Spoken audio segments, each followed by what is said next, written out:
This has been pretty one-sided.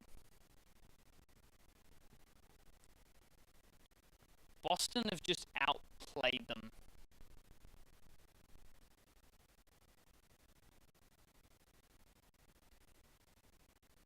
Their positioning was better, their ults were better, just, they were better. Don't care about halftime. Too far. Okay, Nepal. So control, a lot less.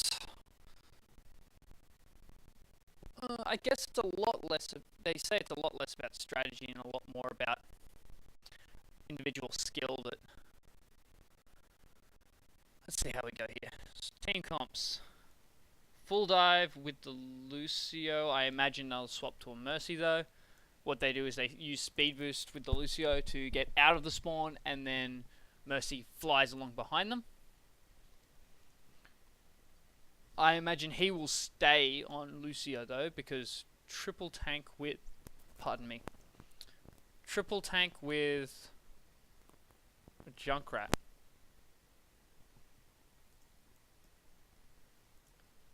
I've been seeing a lot of this sort of thing on Village. I'm pretty sure the reason they're running this is the Moira gets run on this. Fusion do it a few bit when they're playing dive. The Moira heals on the point. The ball can ricochet and continue to heal for a very long time, so you get the most maximum value out of it. And they're just gonna play in that, on the point, in that room. Uprising's job is to not die too soon, or agilities, and just beat them through mobility. Find targets, because they can. Reinhardt can't really do much about this comp. He'll stop the Zenyatta. That's it. Everyone else can get around him. So it's up to agilities and space to protect everyone. And more when they are on the point, Reinhardt is the deterrent.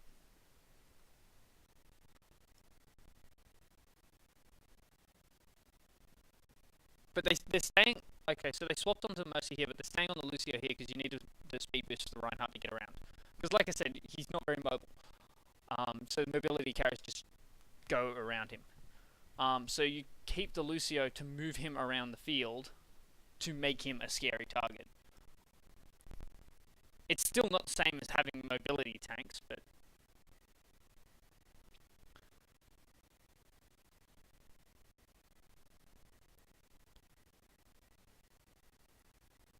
so the hook will be the opening.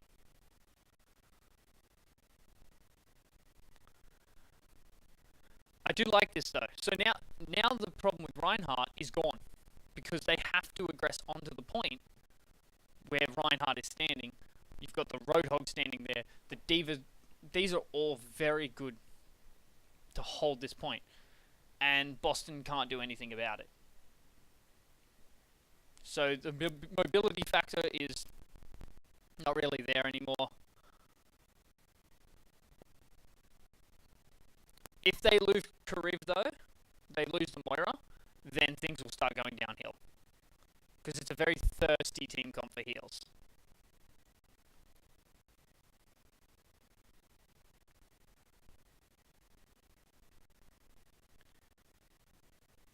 And they're just slowly killing them, but they're not getting ult percentage. No, sorry, control percentage.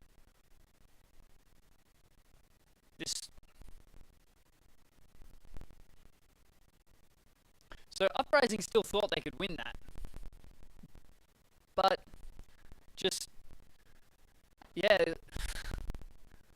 So Boston thought they could win that, but Valiant was just stalling the point out. They got a 33% just from that, and they were losing for half of that fight, I believe. Going in though, they used Coalescence, which is fine. She'll get that next fight pretty much because Coalescence comes really quickly. Tyre comes quite often as well. Uh, Dragon Blade's not really useful.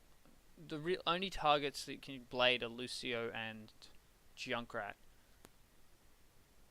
And it's scary as well because he can hook you, he could swing the hammer at you.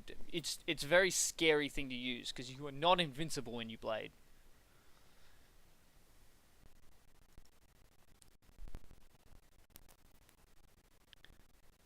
So my plan if I was Uprising would just try and get sound barrier out of them. And then once sound barrier is out, then aggress onto Reinhardt.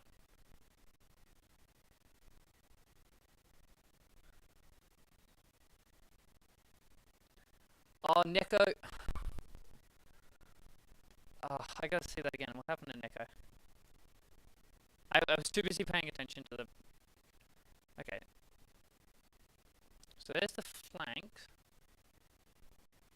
So Neko gets ult. And he just gets deleted. Soon must have been sneaking up on him or something. Where the hell's Soon? Right there. Right there. Where'd Soon go? Like, he's there and then he's not. Keep an eye on Soon. There you are, there you are, there you are. You go right, he goes right. And yeah, he just deletes Neko somehow.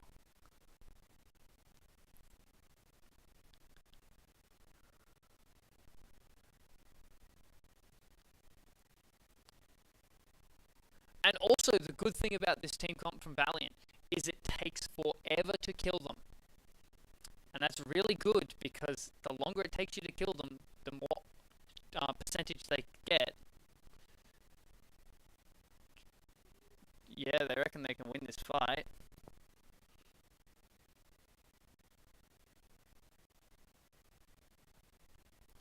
I think that tire was wasted. I think they shouldn't have used it. They were gonna lose that fight. Having tire for this fight would have been very useful. Unless you wanted to swap off. They're staying on the DV, yeah? This is great. Alright. Strategy. Speed boost onto the point. Win. I love it.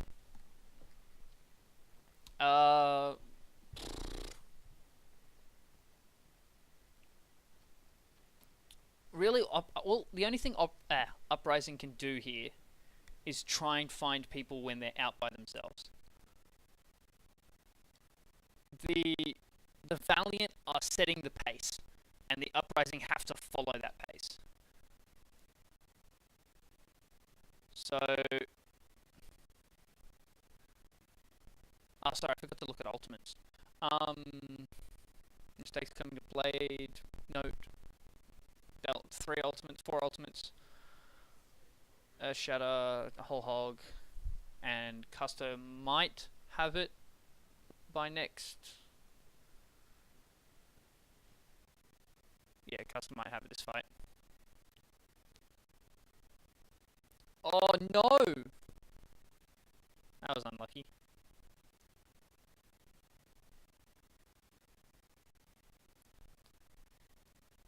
Yeah, this is in favor of Uprising at this. Sorry, Valiant.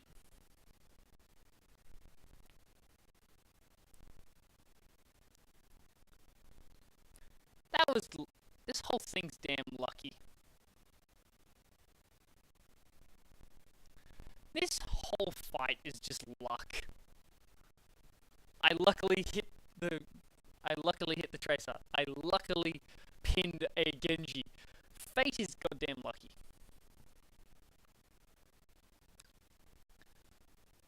Boston is looking better now because of their ultimates.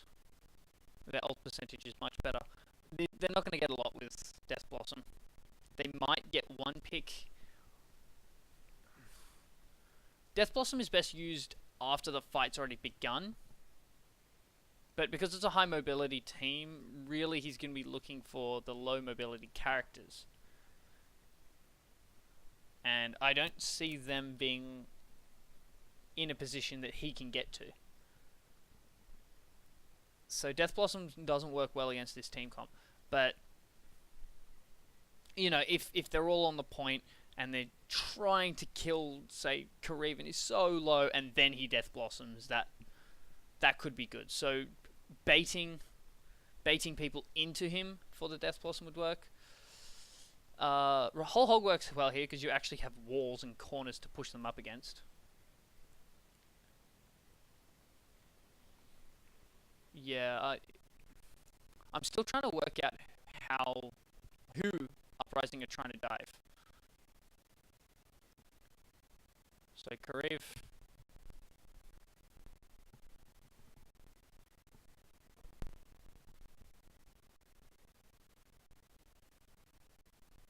Oh no, Neko. There was no way. You cannot walk directly at a Zenyatta and expect to live. Like, even if the Tracer wasn't there, you cannot walk straight at a Zenyatta and not expect to get hit in the face. That's just cocky. It could have been a reset though. I don't know. Maybe a reset and he was trying to get a lucky pick. They didn't get much ult charge out of that healers though.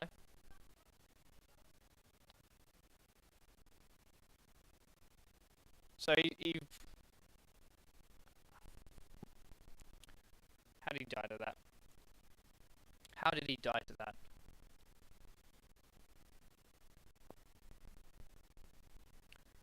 So watching soon.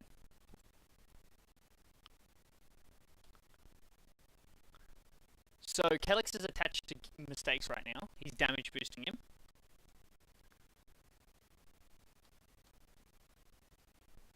Where's soon? I still can't see him. There he is. So he just death blossoms in the middle of it, and Kelix is the only one that actually dies to it.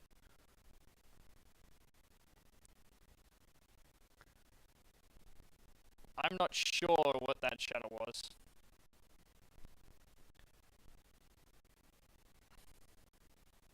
And jumps with one hit.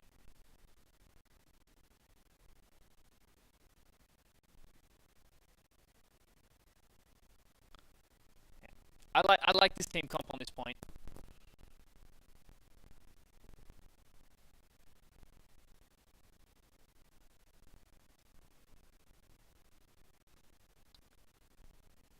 I have a feeling they won't be able to run it on any of the other maps though.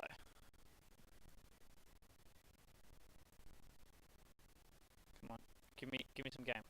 Oh, there we go. All right, what are we running? Standard. Oh, they have a difference though. I like this. So, enjoy your caps. So, Orisa is used on this point a fair bit.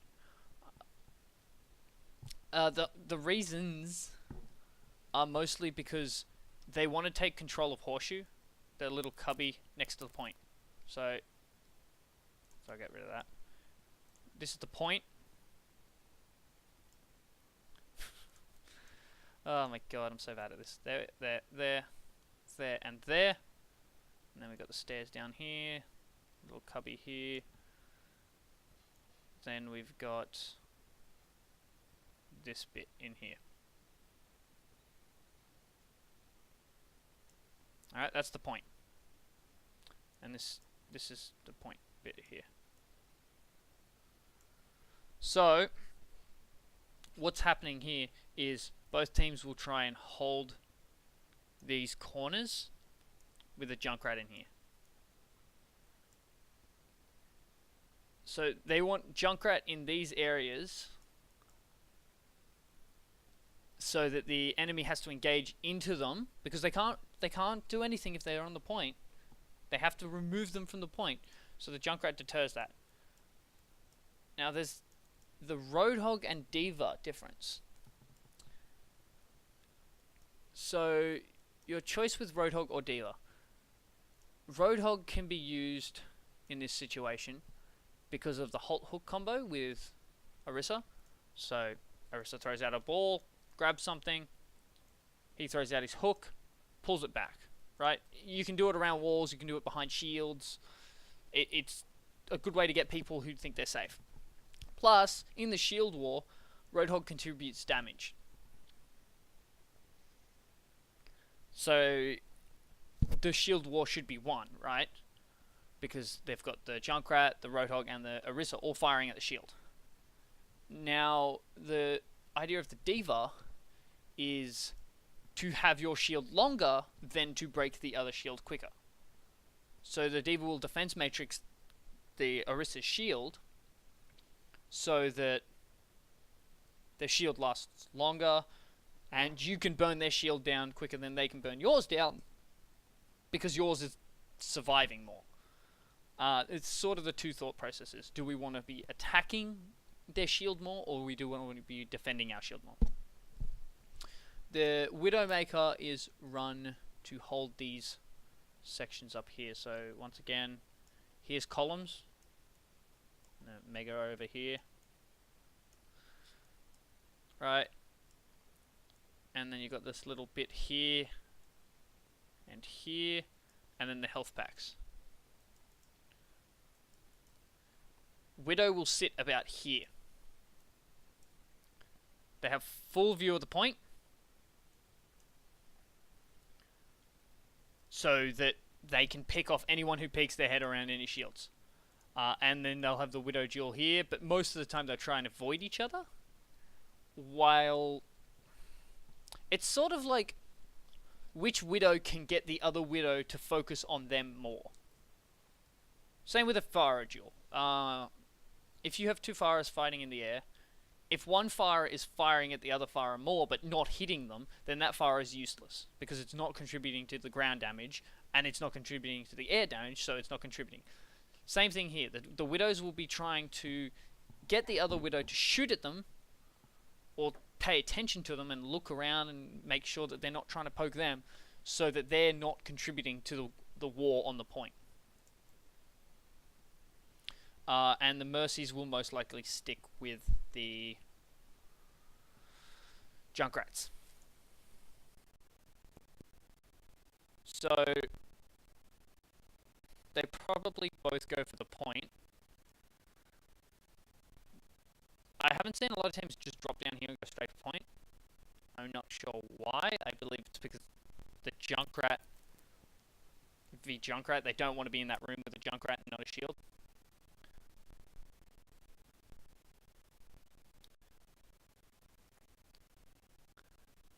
So there we go, Widowmaker by column. If we look over here, okay, we're not going to see that. Anyway, so here we go, we've got Boston set up in the ideal spot. Junkrat's holding that room there, so they can't come through that room. Zenyatta and Mercy firing on the point, Widow firing at the point, uncontested, and the same will be happening over the other side. The Zenyatta and the Widow are firing from there. Right, so it's really the fight for this section. And just because Boston got to it first, they were able to hold on the point first, they won the fight.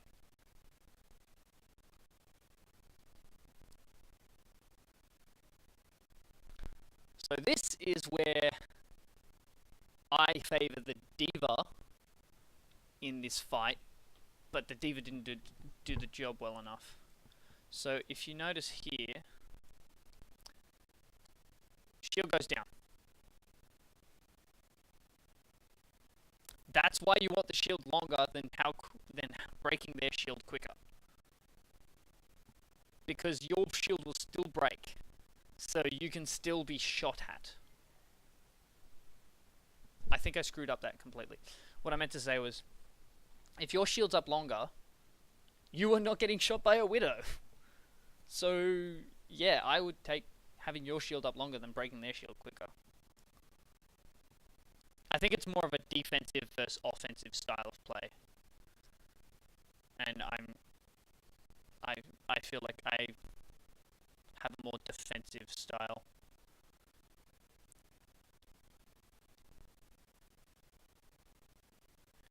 Soon gets. I believe Striker was trying to flank there, so.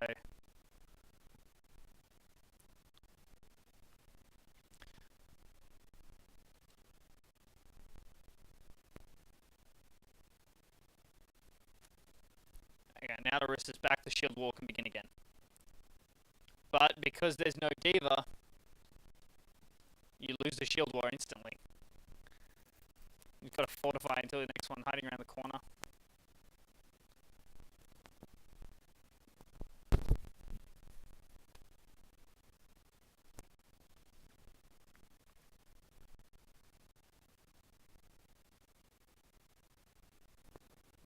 Yeah, the disengage will probably happen now.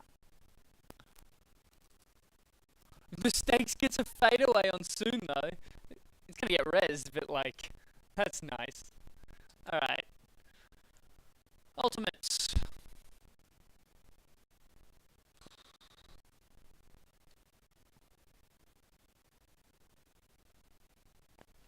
Ultimate's looking better for the Valiant, but... sorry, the Uprising. Oh... That was a good hook. I think that was a halt hook. Just keep an eye on that. Aussie. Is that the halt hook? Halt comes out. I couldn't see if that was a halt. That doesn't matter. Very hard to contest again when you've got the Junkrat spam coming through.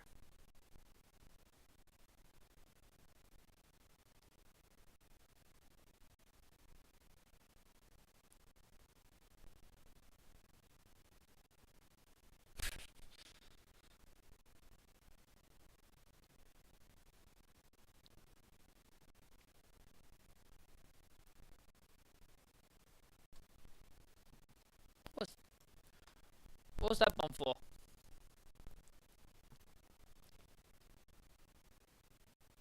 I feel like Note just used a bomb just because. Oh, okay. So he would have used it as soon as Fate dropped his shield, because without Fate having his shield, there's no real way to defend against it, and they've only got two choices. They can either move in front of the shield, of which they'll be shot, or they can move further back away from the point. So I like this. That was nice. And now Arista will move on to the point. Yeah. So that was to clear out the space. I like that.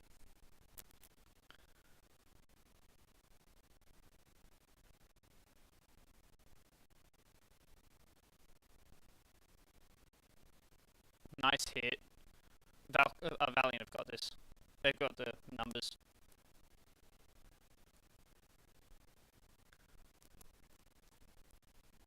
So why did Boston lose that fight? What happened that made them lose? They had the ultimate advantage. They had really good positions. So what happens here? Who dies?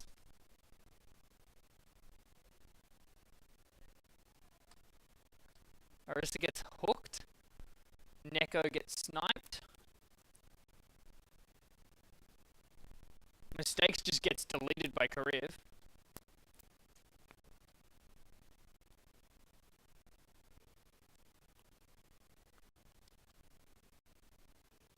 So, Note. How did Note go down? Note goes in the room trying to defend Arista.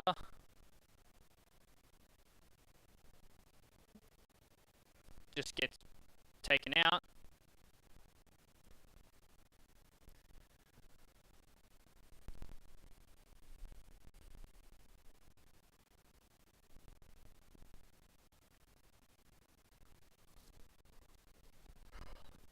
Alt check. Supercharger. Tire.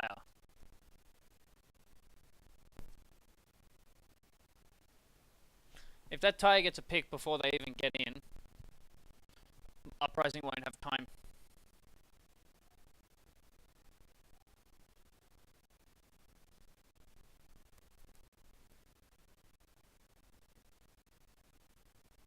Space is just taking shots to the face. Why?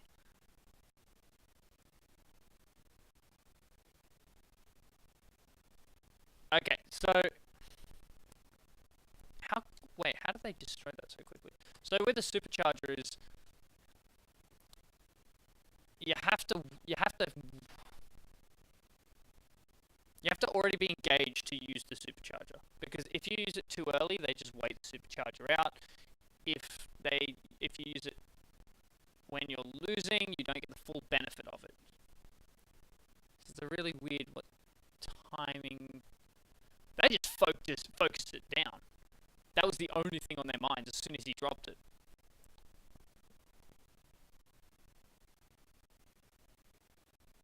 Looks like they're retreating. Yeah, they're happy with that.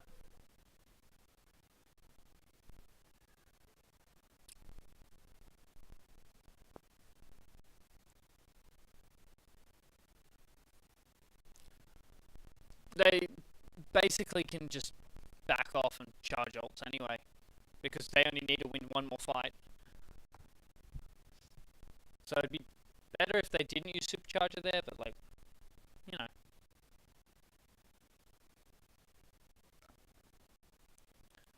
That would be rezzed.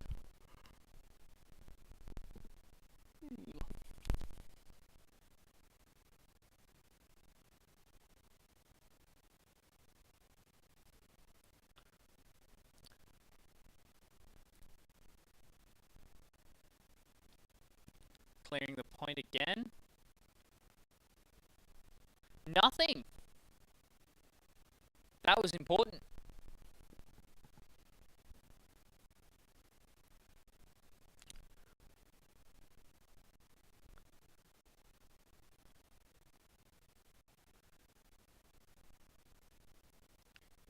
So support ult's down.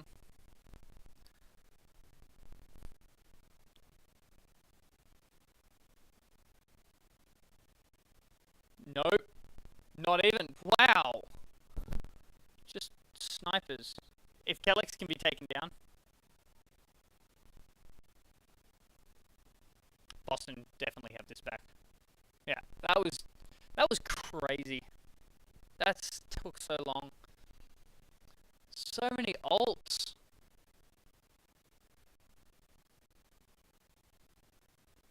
Oh, mistake. Okay, so what Soon did there? Big boo boo. Big boo boo, Widow v Widow. Right. As soon as he spots him. Okay, jumps. Moves back. Jumps again.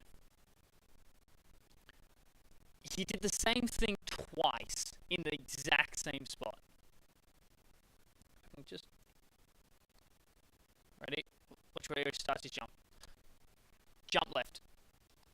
Sorry, jumps right. Jumps right. Predictable arc made it very easy for mistakes. You can jump once, but never do it a second time. The second jump is just... They already know where you are, they know you jump... they know where you are, and you're just giving them a predictable arc.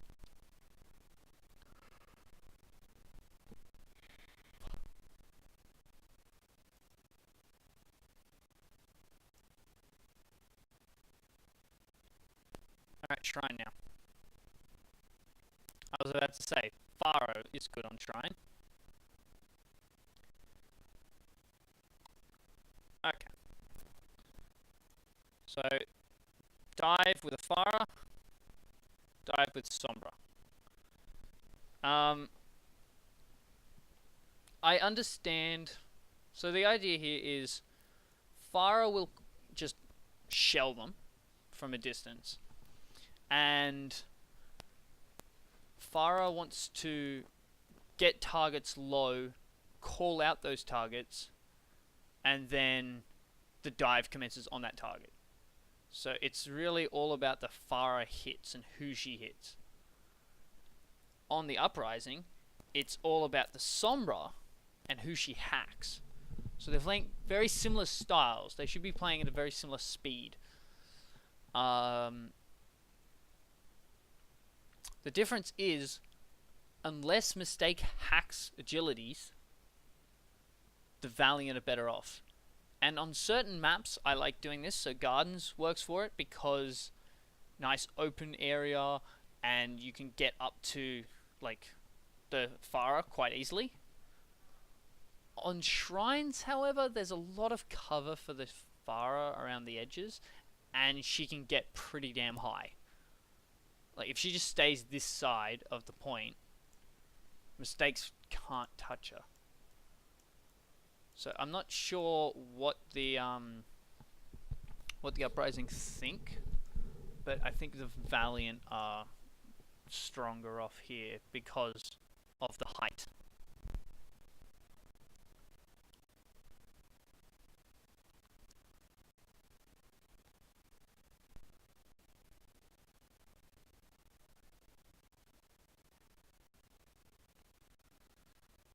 Okay. So they're playing around this side of the point, and I'm going to assume that Farah is up here somewhere, like on the other side. There's Mercy.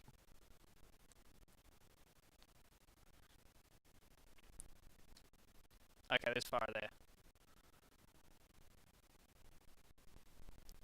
So they're waiting for the hack. But look how high he is. How are you going to hack that? So to win here, Uprising have to win the ground battle quicker than agilities can kill them. So they've got to be super decisive and super quick. That doesn't really work well with a Sombra though, because the Sombra takes time to position and the hack needs to be off. It's just full dive. This could work. Genji's a lot quicker than Sombra. I don't think this is a good way to deal with it on this map.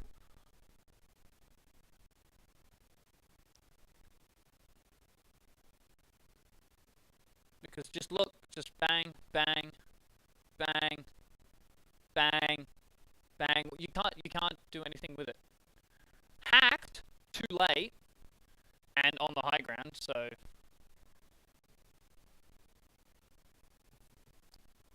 the hack was too late on that.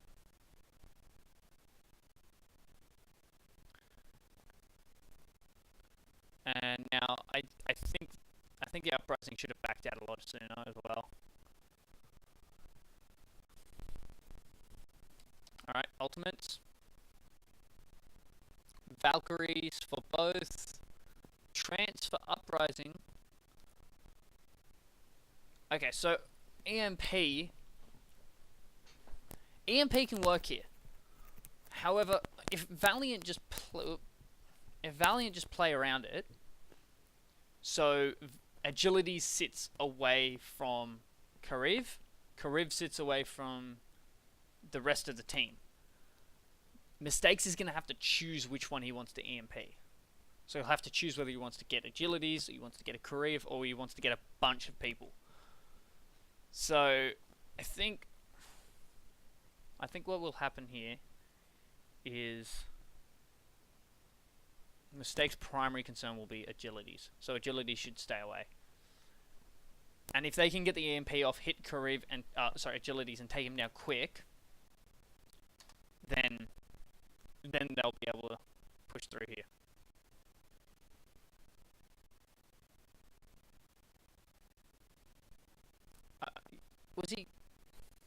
Was he trying to force a trance there? No, just a bit more this way. There we go. Where's Kariv? Is he by elephant?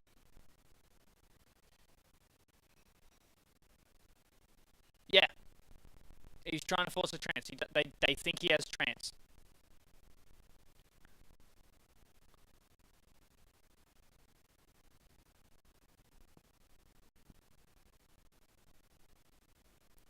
That, or he's trying to get Kariv and agilities at the same time. So who's he hit with that? Where is he? Where's this Tracer?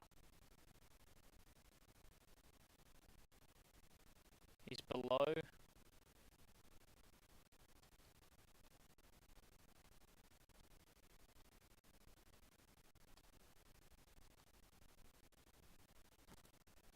Oh, he got sent and agilities. And agilities used barrage as well. That was perfect times.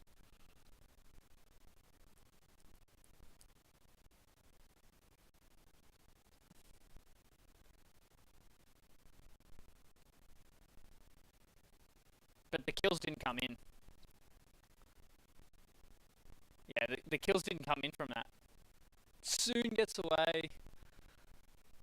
You have acquired chicken. How many chicken?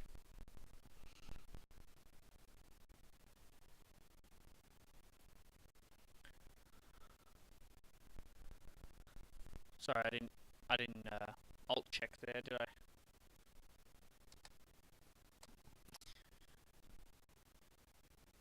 So Kelly, oh, okay, so Kelly swapped over to Lucio so they can get there faster. Which, yeah, just Valiant have got the... I think this game was won from the start. The only chances Boston had was really with the EMP, and it wasn't capitalized on.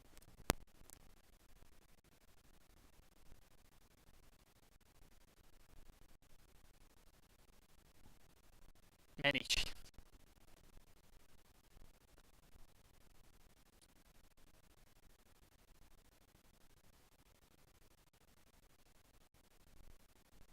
Just lost hope.